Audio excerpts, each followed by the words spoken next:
We've been working for years as a community to build resilience in our election infrastructure, and today that infrastructure remains resilient. You should be confident that your vote counts. The men and women of the FBI remain committed to protecting the American people, our democracy, and the integrity of our elections. We are not going to let our guard down. That dramatic announcement from the directors of national intelligence and the FBI less than 2 weeks from Election Day, revealing that foreign actors are again interfering in the U.S. presidential race, the latest obstacle for voters in a campaign cycle already beset by litigation and misinformation. Our Chief Justice Correspondent Pierre has more. As we head toward the final stretch of the election, intelligence and law enforcement officials are seeing ominous actions from Russia. ABC News has learned the Kremlin has secretly been infiltrating and probing government computer networks at the state and local level. 4 years ago, Russia conducted cyber attacks and spread disinformation. Those efforts not only have not stopped, but they have continued and potentially threatened the 2020 presidential election. According to a new FBI Homeland Security alert, since at least September, a Russian state-sponsored actor has conducted a campaign against a wide variety of U.S. targets. In some cases, sources say, the Russians sought election-related information. And sources tell ABC News that systems tied to 2 counties in 2 separate states were successfully hacked by the Russian intelligence operation.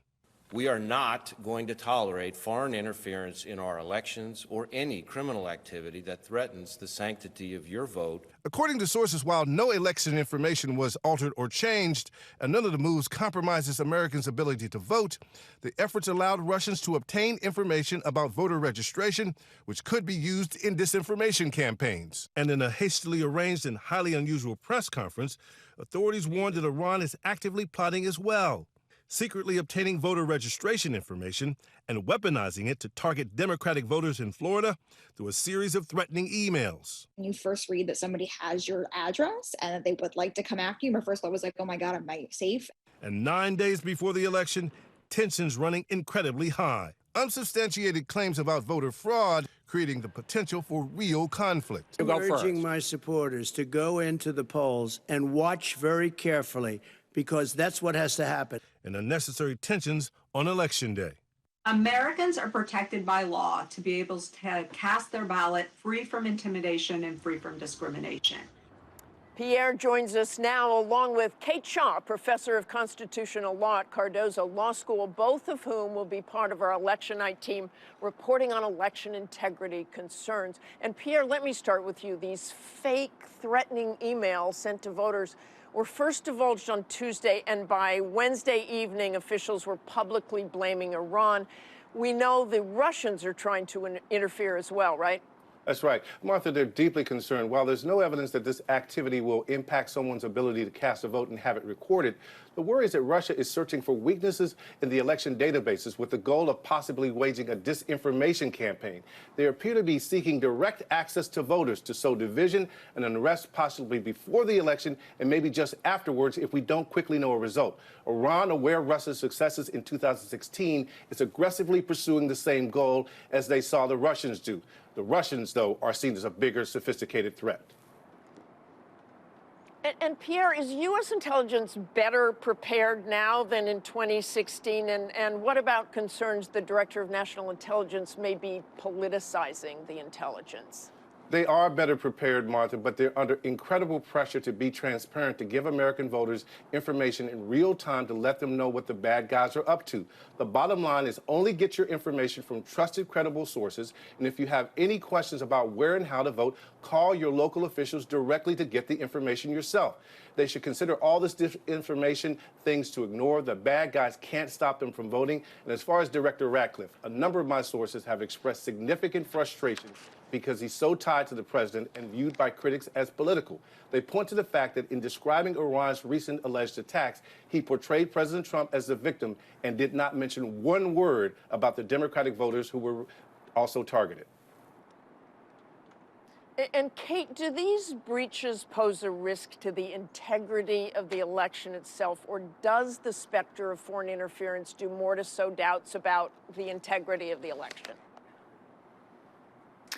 You know, Martha, I think it is, of course, concerning that foreign actors are seeking to interfere in the election, and we all do need to be skeptical of the political messages we encounter on social media in these critical final days. But I don't think anything we've learned so far calls into question the integrity of our election itself. I think much more concerning is the prospect that Americans hearing about these efforts will come to question the integrity of the election in a way that is out of proportion to the magnitude of the actual threat, and that this could cause them to disengage, which would, of course, be exactly the opposite of the right reaction. I think one other possible concern is that the losing candidate in the election could use this information to essentially advance a narrative that calls into question the results of the election. But as to the integrity of the election itself, I don't think we have any cause for concern right now. And Kate, what about the ballots all being counted in the days after the election? How concerned are you about that? You know, so some states, including, of course, Pennsylvania, don't allow election officials to begin counting ballots until Election Day. And it's unfortunate that those rules haven't been changed, but that is the legal system we have right now.